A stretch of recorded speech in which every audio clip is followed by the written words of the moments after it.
সামাজিক স্তরবিন্যাসের যে বিভিন্ন রূপগুলি রয়েছে তার মধ্যে অন্যতম একটি গুরুত্বপূর্ণ রূপ হলো শ্রেণী। সেই শ্রেণী সম্পর্কিত ধারণা আমরা আজ এই ভিডিওর মাধ্যমে বিশ্লেষণ করব। শ্রেণী সম্পর্কিত ধারণা আলোচনা করতে গেলে প্রথমেই যার কথা মনে পড়ে বা যার নাম এই শ্রেণীর সঙ্গে ওতপ্রোতভাবে জড়িত তিনি হলেন কার্ল মার্কস। প্রথম শ্রেণী সম্পর্কে ধারণা প্রদান করেছিলেন কিন্তু অ্যারিস্টটল। তিনি সমাজে ৩ ধরনের শ্রেণীর কথা বলেছিলেন: আপার ক্লাস, মিডল ক্লাস এবং পুর। তবে এই কথাটি অর্থাৎ শ্রেণীর ধারণা দিয়েছিলেন অ্যারিস্টটল, কিন্তু এই শব্দটি অর্থাৎ ক্লাস এই শব্দটি কিন্তু প্রথম ব্যবহার করেন সেন্ট সিমন। তিনি এস্টেট ব্যবস্থার কথা উল্লেখ করতে গিয়ে ক্লাস এই শব্দটি ব্যবহার করেছিলেন। তাহলে আমরা এইটুকুনির থেকে বলতে পারি যে ক্লাস শব্দটি প্রথম ব্যবহার করেন সেন্ট সিমন, প্রথম এই ধারণা প্রদান করেন অ্যারিস্টটল, এবং শ্রেণী সম্পর্কিত আলোচনার অত্যন্ত মুখ্য যার উপাদান বা মুখ্য ভূমিকা পালন করেন যিনি, তিনি হচ্ছেন কার্ল মার্কস। তাহলে এখন আমরা একটু জেনে নিই শ্রেণী কাকে বলে। মার্কসের মতে, মার্কস যদি যেভাবে ব্যাখ্যা করেছেন সেই অনুযায়ী সমাজ বিশ্লেষণের ক্ষেত্রে শ্রেণী হলো মুখ্য উপাদান, অর্থাৎ যে কোনো সমাজ ব্যবস্থাকে যদি বিশ্লেষণ করতে হয় তার যে মুখ্য উপাদান সেটি হচ্ছে শ্রেণী। ইতিহাসের চালিকা শক্তি হলো শ্রেণী সংগ্রাম। আর এই দৃষ্টিভঙ্গির পরিপ্রেক্ষিতে শ্রেণী হলো এক আর্থ-সামাজিক সত্তা। উৎপাদন উপাদানের সাথে সম্পর্কের নিরিখে বা ভিত্তিতে ব্যক্তির কিন্তু শ্রেণী নির্ধারিত হয় বলে কার্ল মার্কস আলোচনা করেন।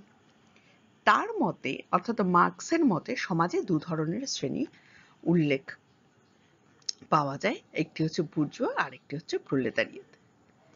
তাহলে আমরা প্রথম বলছি অর্থাৎ প্রথম ব্যাখ্যা করব যে শ্রেণীর ধারণা আমরা কোথা থেকে পাই, তারপরে কার্ল মার্কস শ্রেণী সম্পর্কে কি ভাবে ব্যাখ্যা করেছেন সেটি। এমিল বার্নস এর মতে বা তার মত অনুযায়ী একে একই ধরনের জীবনযাত্রা নির্বাহ করে সমাজে এই রকম এক একটি অংশ হলো এক একটি শ্রেণী। অর্থাৎ একই ধরনের জীবনযাত্রা মানে লাইফ যদি আমরা ধরি যে সাধারণত যেমন খাবার, যেমন লাইফস্টাইল অর্থাৎ যে ধরনের পোশাক পরিচ্ছদ, মোটামুটিভাবে একই রকম যারা ক্রয় ক্ষমতা রয়েছে বাজার থেকে এবং যারা সেইভাবে জীবন অতিবাহিত করছে তাদের আমরা এক শ্রেণীতে ফেলতে পারি, এবং যারা তাদের থেকে আরেকটু ভালো স্ট্যান্ডার্ড অফ লিভিং যাদের একটু বেশি ভালো তারা অন্য শ্রেণীতে বিলং করে, এবং তাদের থেকে কম যাদের তারা কিন্তু আরেকটি শ্রেণীতে বিলং করছে। শ্রেণী সম্পর্কে লেনিন যে সংজ্ঞা প্রদান করেন তাতে কতগুলো বৈশিষ্ট্য পাওয়া যায়। তবে এই প্রসঙ্গে বলে রাখা দরকার শ্রেণী সম্পর্কে কিন্তু কার্ল মার্কস কাকে বলে শ্রেণী সেই সম্পর্কে কোথাও উল্লেখ করেননি। ধারণাটি ব্যাখ্যা করেছেন কিন্তু শ্রেণীর সংজ্ঞা প্রদান করেননি। লেনিনের সংজ্ঞা থেকে আমরা শ্রেণীর কতগুলি বৈশিষ্ট্য পেতে পারি। সেটি কি? সেটা বলা হচ্ছে শ্রেণী হলো ইতিহাস সৃষ্ট। মানব সমাজের ক্রমবিকাশের বিভিন্ন পর্যায়ে বিভিন্ন ধরনের উৎপাদন ব্যবস্থার সৃষ্টি হয়, আর প্রত্যেকটি উৎপাদন ব্যবস্থার সাথে শ্রেণী কিন্তু অঙ্গাঙ্গিভাবে জড়িত। অর্থাৎ এই চিন্তা ভাবনা দ্বারা মার্কস বিশেষভাবে প্রভাবিত হয়েছিলেন, তাই তিনি বলেছেন উৎপাদন উপাদানের সাথে সম্পর্ক রেখে বা তার উপাদান এর সাথে সম্পর্কিত হয়ে বিভিন্ন শ্রেণীর উদ্ভব ঘটে থাকে। দ্বিতীয় বলা হচ্ছে শ্রেণী সামাজিক উৎপাদনে যে ভূমিকার অধিকারী হয় তার উপর ভিত্তি করে তাদের অবস্থান নির্দিষ্ট হয়। যেমন যদি বলা যায় সামাজিক উৎপাদনে যারা মালিক শ্রেণী তারা সমাজের সামাজিক স্তরবিন্যাসের উপরে তালায় অংশগ্রহণ করবে, এবং যারা সেই উৎপাদনের কাজে নিজেদের শ্রম দান করে কেবলমাত্র তারা সামাজিক স্তরবিন্যাসের নিম্ন স্তরে অবস্থান করবে। তাহলে তৃতীয়ত বলা যায় যে শ্রেণী উৎপাদন উপাদানগুলির সাথে সম্পর্কযুক্ত। সমাজ ব্যবস্থাতে শ্রেণীর ক্রমোচ্চ স্তরবিন্যাস লক্ষ্য করা যায়, অর্থাৎ শ্রেণী সবসময় কেমন হবে? ভার্টিক্যাল হবে, হরাইজন্টাল নয়। শ্রেণী সচেতনতার জন্য প্রত্যেকটি শ্রেণীর মধ্যে সামাজিক সংহতি বর্তমান থাকবে, অর্থাৎ প্রত্যেকটি শ্রেণী নিজেদের শ্রেণী সম্পর্কে ওয়াকিবহল এবং তাদের নিজস্ব বৈশিষ্ট্য, নিজেদের মধ্যে একাত্মতা বর্তমান রয়েছে, সেই কারণে কিন্তু সামাজিক সংহতির সৃষ্টি করবে। এবং ৭ বলা যায় যে শ্রেণীর সচেতনতা একটি শ্রেণীর মধ্যে সামাজিক সংহতির সৃষ্টি করে, ঠিক সেই সামাজিক সচেতনতা বা তাদের যে শ্রেণী সচেতনতা তার মধ্যে দিয়েই কিন্তু একটি শ্রেণী আরেকটি শ্রেণীর থেকে পৃথক হয়ে ওঠে, অর্থাৎ তাদের মধ্যে যে বৈষম্য, ইনইকুয়ালিটি, সেটার সৃষ্টি হয়। তাহলে এখানে আমরা ৭টি লেলিন দ্বারা যে সংজ্ঞা পাওয়া যায় শ্রেণীর, তার থেকে আমরা এই ৭টি বৈশিষ্ট্যের কথা কিন্তু উল্লেখ করতে পারি বা বলতে পারি। এবার মার্কসের পরে যার অবদান শ্রেণী সম্পর্কে অত্যন্ত গুরুত্বপূর্ণ, তিনি হলেন ওয়েবার। ওয়েবারের মতে কোনো ব্যক্তির সম্পত্তির উপর কতটা, মানে অর্থনৈতিক দিক থেকে সম্পত্তির উপর কতটা নিয়ন্ত্রণ, তার ভিত্তিতেই যে কেবলমাত্র শ্রেণী নির্ধারিত হয় তা নয়। অর্থাৎ সামাজিক স্তরবিন্যাসে অর্থনীতি যে একমাত্র নির্ধারক, সেটা কিন্তু তিনি মনে করতেন না। তিনি কি মনে করতেন? তিনি মনে করতেন কোনো ব্যক্তি কোন শ্রেণীর অন্তর্ভুক্ত, অর্থাৎ একজন ব্যক্তি, আমি যেমন কোন শ্রেণীর অন্তর্ভুক্ত হব সেটা কিন্তু নির্ভর করে কিসের উপরে? বাজারে আমার যোগ্যতা বা সেবার মূল্য কতটা, তার উপরে।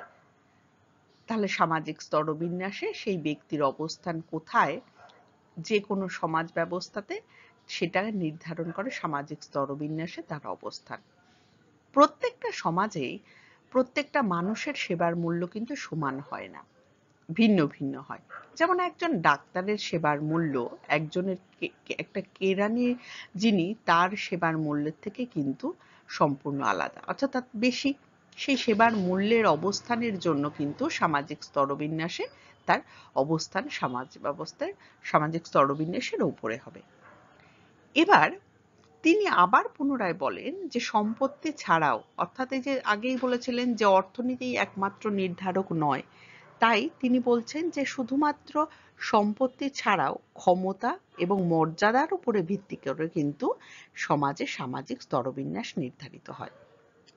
তাহলে মার্কস বলছেন যে উৎপাদন এর উপাদানের ওপর কেমন নিয়ন্ত্রণ রয়েছে তার উপরে ভিত্তি করে, অর্থাৎ উৎপাদন উপাদানের সাথে সম্পর্কের নিরিখে ব্যক্তির সামাজিক স্তরবিন্যাসে কোন শ্রেণীতে অবস্থান করবে সেটা নির্ধারণ হয়। আর অন্যদিকে ওয়েবার বলছেন যে সামাজিক স্তরবিন্যাসে একজন ব্যক্তির সেবার মূল্য কতখানি, সেইটা দ্বারা তার অবস্থান নির্ধারিত হয়। তার ক্ষমতা এবং মর্যাদার উপরে কিন্তু ভিত্তি করে তার অবস্থান, অর্থাৎ শ্রেণীগত অবস্থান নির্ধারিত হয়ে থাকে। ওয়েবারের মতে সমাজ ব্যবস্থাতে 4 ধরনের শ্রেণী রয়েছে। যেমন যারা সম্পত্তির মালিক, তারা উচ্চ শ্রেণী। আবার অনেক সম্পত্তি বা সম্পত্তির মালিক নয় কিন্তু উঁচু কোনো পোস্টে চাকরি করেন, সেই রকম উচ্চপদস্থ কর্মচারী, তারাও কিন্তু একটি গুরুত্বপূর্ণ শ্রেণী। তৃতীয়ত তিনি বলেন পেটি বুর্জুয়া শ্রেণী, অর্থাৎ মধ্যবিত্ত কিছু শ্রেণী, যারা আর্টিসান গ্রুপ রয়েছে, যারা উকিল, এরকম ডাক্তার প্রমুখের কথা বলা যেতে পারে। এছাড়া ছোট ব্যবসায়ী, ডক্টর নয়, ছোট ব্যবসায়ী তাদের। এবং একেবারে 4 নম্বরে বলা যেতে পারে শ্রমজীবী শ্রেণী, অর্থাৎ যারা মজুরির বিনিময়ে তাদের শ্রম দান করেন এবং সমাজে তাদের সামাজিক অবস্থানের মোটামুটি নিম্নে অবস্থান রয়েছে। তাহলে ওয়েবার এই 4 ধরনের শ্রেণীর কথা উল্লেখ করেন। এরপর আসা যাক ড্যারেনড্রফ। ড্যারেনড্রফ বলেন যত দিন যাবে, অর্থাৎ এই ড্যারেনড্রফের চিন্তাভাবনা শ্রেণী সম্পর্কে, সেটা কিন্তু মার্ক্সীয় চিন্তাধারা থেকে একটু আলাদা, ভিন্ন। কেমন? মার্কস বলছেন যত দিন যাবে সমাজ ব্যবস্থা কি হচ্ছে, যে আস্তে আস্তে আমরা শ্রেণীহীন সমাজ লক্ষ্য করব। কিন্তু ড্যারেনরফ বলছেন যত দিন যাবে সময়ের পরিবর্তনের সাথে সাথে কিন্তু শ্রেণীর মধ্যে বৈচিত্র্যময়তা আরও বেশি বৃদ্ধি পাবে, অর্থাৎ হেটেরোজিনিয়াস হয়ে উঠবে, হেটেরোজিনিটি যেটা সেটা বৃদ্ধি পাবে। যারা শ্রমজীবী তারা কিন্তু পুনরায় বিভাজিত হবে কিরকম, আনস্কিল্ড, সেমি স্কিল্ড এবং স্কিল্ড, অর্থাৎ শ্রমজীবীদের মধ্যে যারা খুবই পারদর্শী তারা এবং অর্ধ পারদর্শী তারা, এবং যারা একেবারেই পারদর্শী নয়, আনস্কিল্ড সেরকম।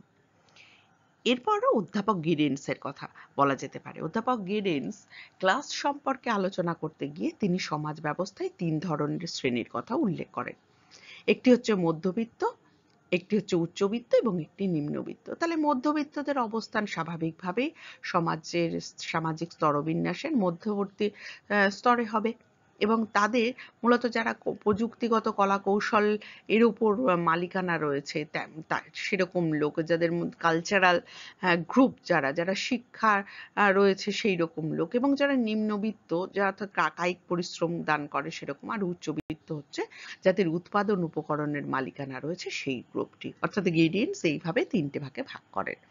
ভোর্দো তিনি প্রথম সমাজ ব্যবস্থাতে সমান্তরাল স্তরবিন্যাসের কথা উল্লেখ করেন, যেখানে বলেন একই সাথে একই সামাজিক স্তরবিন্যাসে কিন্তু বিভিন্ন মূলধন কেন্দ্রিক শ্রেণীর অবস্থান লক্ষ্য করা যায়। অর্থাৎ অর্থনৈতিক দিক থেকে যারা বিত্তশীল শিল্পভিত্তিক পুঁজিপতি তারা যেমন অবস্থান করছেন, তার পাশাপাশি যারা শিক্ষাগত যোগ্যতা বা সংস্কৃতিগত দিক থেকে পুঁজিপতি তারাও কিন্তু সেখানটায় বসবাস তাদের অবস্থান লক্ষ্য করা যায়। অন্যদিকে কিছু কিছু লোক আছে যারা রাজনৈতিক দিক থেকে প্রভাবশালী, এবং সেই প্রভাবশালী লোকদের কিন্তু বলা যেতে পারে প্রভাবশালী ক্ষমতার পুঁজিপতি, এবং তারাও সেখানে অবস্থান করছে। অর্থাৎ সমান্তরালভাবে একই স্তরে অনেক শ্রেণীর অবস্থান লক্ষ্য করা যায়।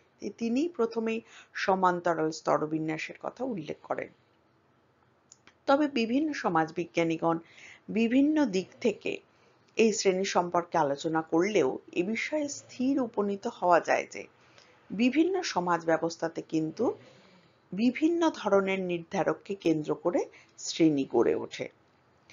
কোথাও অর্থনীতির ভিত্তিতে, আবার কোথাও শিক্ষাগত যোগ্যতার ভিত্তিতে, মর্যাদার ভিত্তিতে প্রভৃতি ভিন্ন ভিন্ন হয়ে থাকে।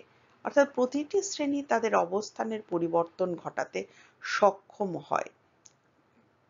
এই শ্রেণীর অবস্থান মূলত দুটো বিষয়ের উপরে নির্ভর করে, একটি হচ্ছে অর্জিত গুণাবলী, আর একটি হচ্ছে আরোপিত গুণাবলী বা আরোপিত সমাজ কর্তৃক আরোপিত যে মর্যাদা থাকে তার উপরে।